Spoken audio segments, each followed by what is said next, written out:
Mais 4 países em 3 continentes diferentes confirmaram os primeiros casos de coronavírus. Não é a primeira vez que uma coincidência considerada trágica pela mídia é usada para manipular a população e desviar a atenção de algo que de fato está incomodando as autoridades de um país. Já vimos essa história antes.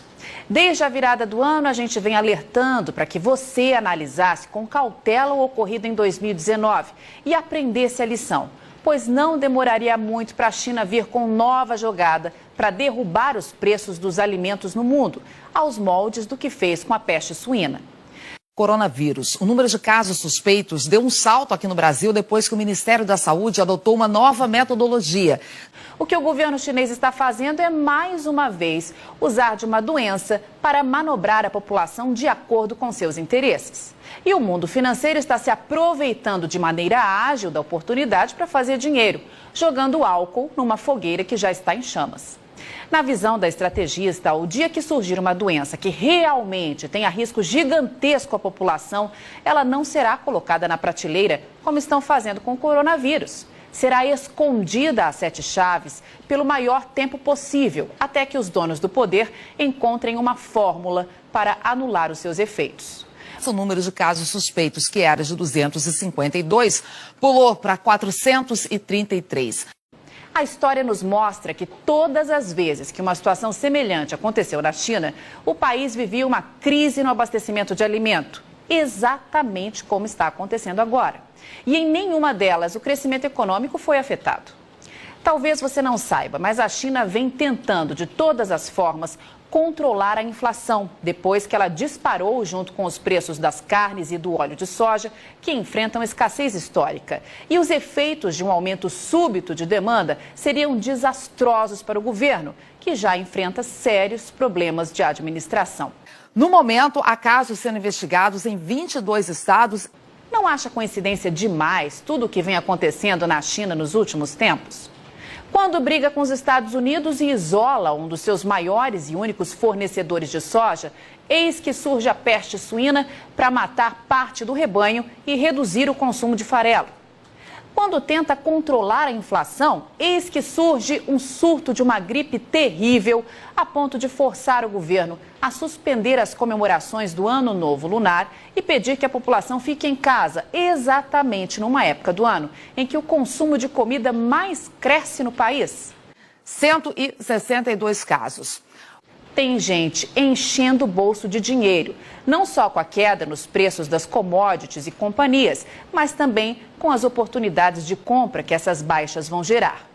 Para você ter uma ideia, com apenas 2 ondas especulativas, a primeira com a morte do líder iraniano e a segunda agora com o coronavírus, o petróleo perdeu 20% do valor. Ano de 2004 e a China anunciava ao mundo um surto de gripe aviária, nome dado à doença causada por uma variedade do vírus influenza, H5N1, hospedado por aves, mas que pode infectar diversos mamíferos. A doença evoluiu, virou pandemia e infectou pessoas em vários países da Ásia. E como agora, todos íamos morrer, lembra? Pois dá só uma olhada no que isso causou na economia da China. Nada.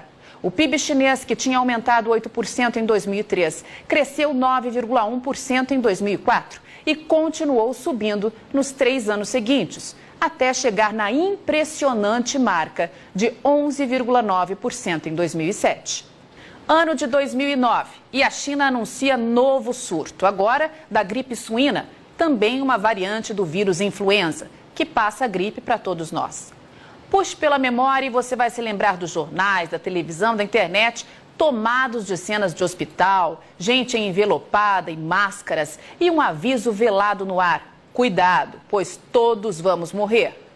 E o que aconteceu com a economia da China? Nada.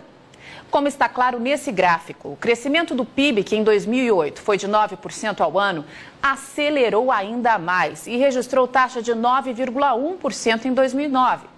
Dando nova estilingada um ano depois, em 2010, quando voltou a ultrapassar 10% ao ano. Passaram-se 8 anos e vem nova peste para assolar o mundo, a peste suína africana. O mais interessante nesse caso é que a tal doença chegou na China matando suínos e reduzindo o consumo de farelo, justamente no momento em que o país achou de peitar Donald Trump e perder um de seus únicos fornecedores de soja, os Estados Unidos. Que baita coincidência, minha Nossa Senhora. Nunca vi nada semelhante. Sabe o que isso gerou de prejuízos ao crescimento econômico da China? Nada. Veja que a China repetiu em 2018 e em 2019 a mesma taxa de crescimento anual de 2017, de 6,9%. Joga por terra esse papinho furado de que a economia chinesa vai perder força com esse surto do coronavírus, que a China vai comprar menos e que o Brasil não vai ter para quem vender a sua nova safra de soja. Para com isso. É esse tipo de especulação que o mercado financeiro quer para fazer dinheiro e que a própria China sonha para comprar alimento barato e controlar a inflação. É esse tipo de conversa que dá aos chineses munição para pressionar para baixo os preços do que você produz, ficando com a faca e com o queijo na mão. A China vai continuar comendo e cada dia mais. E no caso da soja, eles não têm opção. Dependem do Brasil. Não vão ali no mercado e vão comprar 90 milhões de toneladas a hora que quiserem. A China precisa programar suas compras com pelo menos 4 meses de antecedência, porque do contrário, corre o risco de deixar a população sem carne, sem ovos, sem leite e sem outras proteínas. É preciso que 4 navios carregados com soja partam todos os dias de algum ponto do mundo em direção àquele país para não gerar caos no abastecimento e não fazer explodir os preços dos alimentos. E parte desses navios já se aproxima aqui do Brasil para levar a sua produção para casa. Portanto, mão na consciência.